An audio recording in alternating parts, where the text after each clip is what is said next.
There's, of course, always backstory in these Gospels.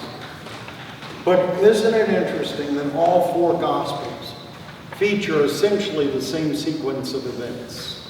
They all attest to the crucifixion of Jesus. Some of the details are shifted here and there. Luke is a little more forthcoming, perhaps, than, say, Matthew. John has his own version. We know the crucifixion took place all over that area during that period of time, and it wasn't unique to Rome. Several traditions and cultures and countries would execute the worst of the worst in this way. It was either by nail or often by tying a person on the cross. In our Gospels, 3 of the Gospels say that he was nailed, one says he was tied. Gospel of John. But nailing or tying isn't forensically what killed Jesus. He did not bleed to death.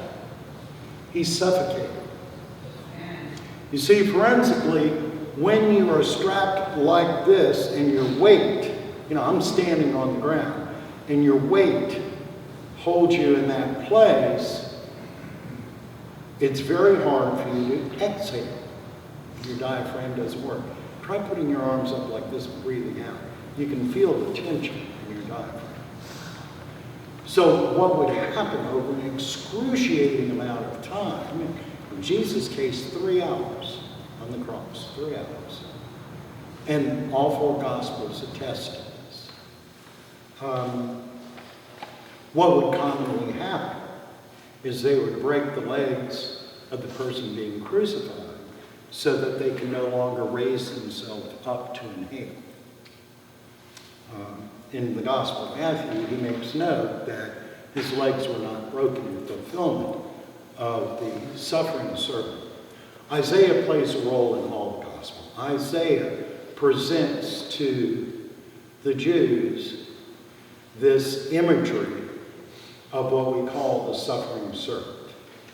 And Jesus fulfills that imagery. Interestingly, when we're out front, the center of that is another prophet. But you know who it is? It's Zechariah. Now, Zechariah was in conflict with a king's prophet who had fallen out of favor with God.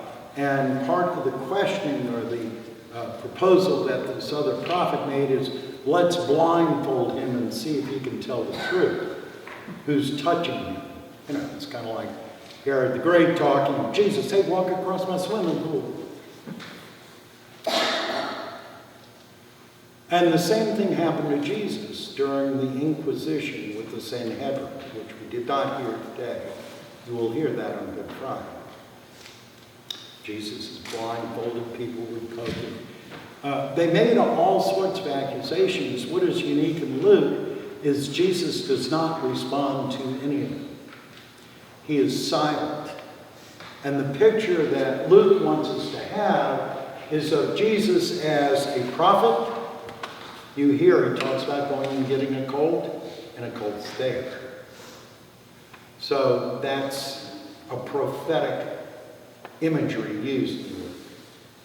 He is a philosopher. Luke is very likely Greek or Gentile, and so he often frames Jesus in the imagery of a philosopher. And he is Messiah. And he fulfills all 3 of those throughout this text, this very poignant story. And the question often is why is this so touching to us? I do not know a person that has read this story or heard this story, more than once perhaps, that isn't somehow powerfully moved by it. It's almost like the whole Jesus event. And it causes us to think, and for a moment at least, to feels some sort of loss or pain in the crucifixion of the Messiah. All four Gospels feature the crucifixion, and it tends to be the largest text of the stories, much larger often than the resurrection. Now, we can't say that about Luke because he does the book of Acts too and carries it over into the book. But in the Gospel of Luke, the crucifixion story is central. Why might that be? I don't know, other than it has power. And the power in often mourning and loss is that it can unify people. If we all feel some degree of sorrow. So, there are other features of this gospel that are interesting.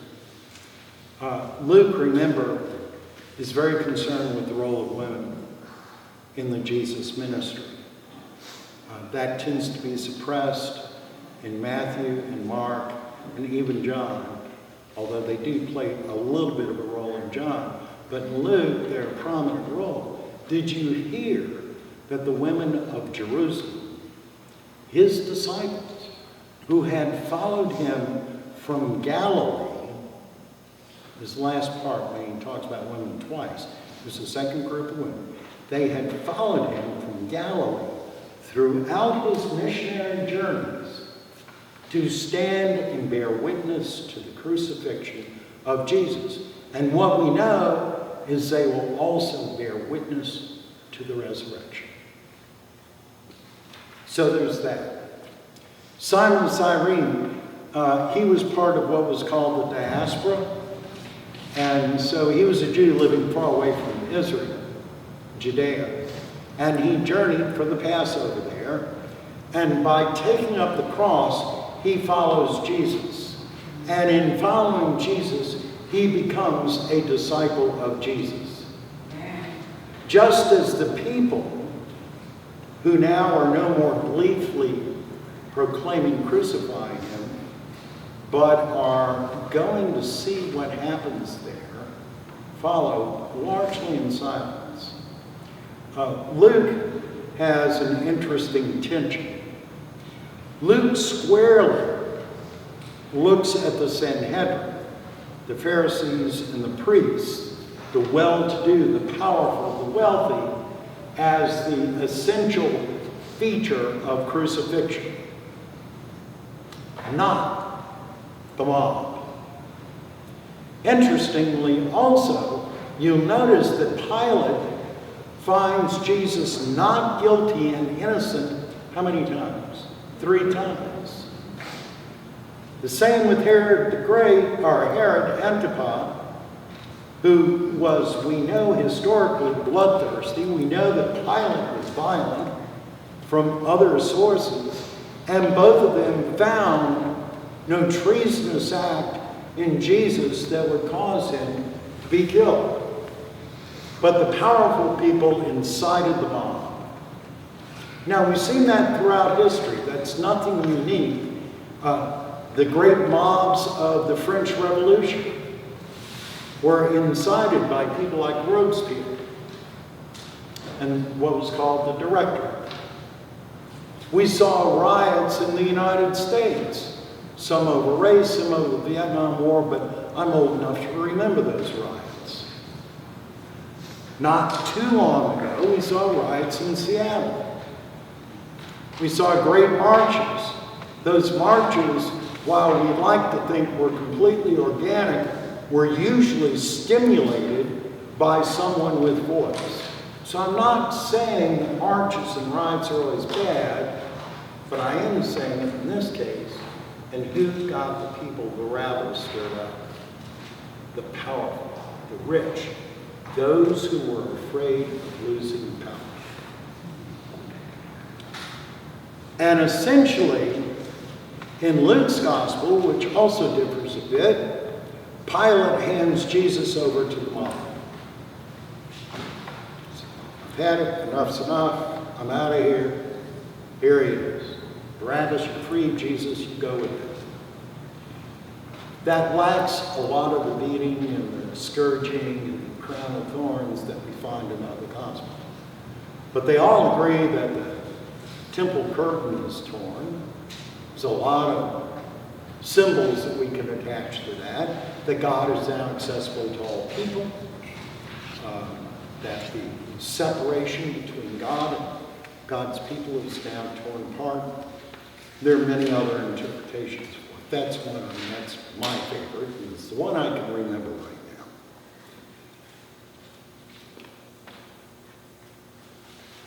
When I was a child, I saw a movie. And I'm going to ask some of you all to step back in time with me. I lived in Carrollton. And at that time, there was a couple little local movie theaters. One of them was down a parking lot. That was the Poplar. So I had my first date in 6th grade with Terry Cameron. She was beautiful. We almost held hands, too. Almost. But we went downtown. Now, in those days, downtown was a dress-up affair. My mother put on her white gloves, put on her proper hat. My grandmother went with us, hat, gloves. I don't think they made me wear a tie. I was probably 5 or 6, maybe. And I don't remember which movie theater it was, but it was one of the big 3 that were downtown. Around Canal Street, you know, the Sanger, the Orpheum. There was another one down there. Huh? The Joy. The Joy. And when you walked into these theaters that had all been built during the 30s, they were grand. They looked like grand old opera houses. They had box seats and gold gilt. And I think it's, I don't remember which one has stars. The Sanger. And they still do, they restore it. But some of them had clouds painted up there and all sorts of things. And they were magical places to go to. So as a little kid before, you know, the cartoons and the newsreels, yeah, they had newsreels in those days, you could just sit back and look and marvel, and it was crowded. And the movie was Ben-Hur.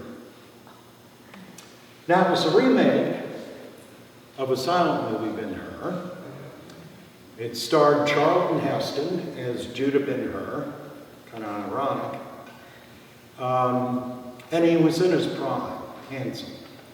And the story of Judah Ben-Hur goes like this. Judah Ben-Hur was on a rooftop with his mother and his sister, I think his father-in-law, played by Peter Jaffe. Don't ask me why I remember that. And Peter Jaffe would be Dr. Zorba in Ben-Hur. Just letting you all know I can remember stuff. And a tile slip that Judah Ben-Hur was leaning over, watching a triumphal Roman parade.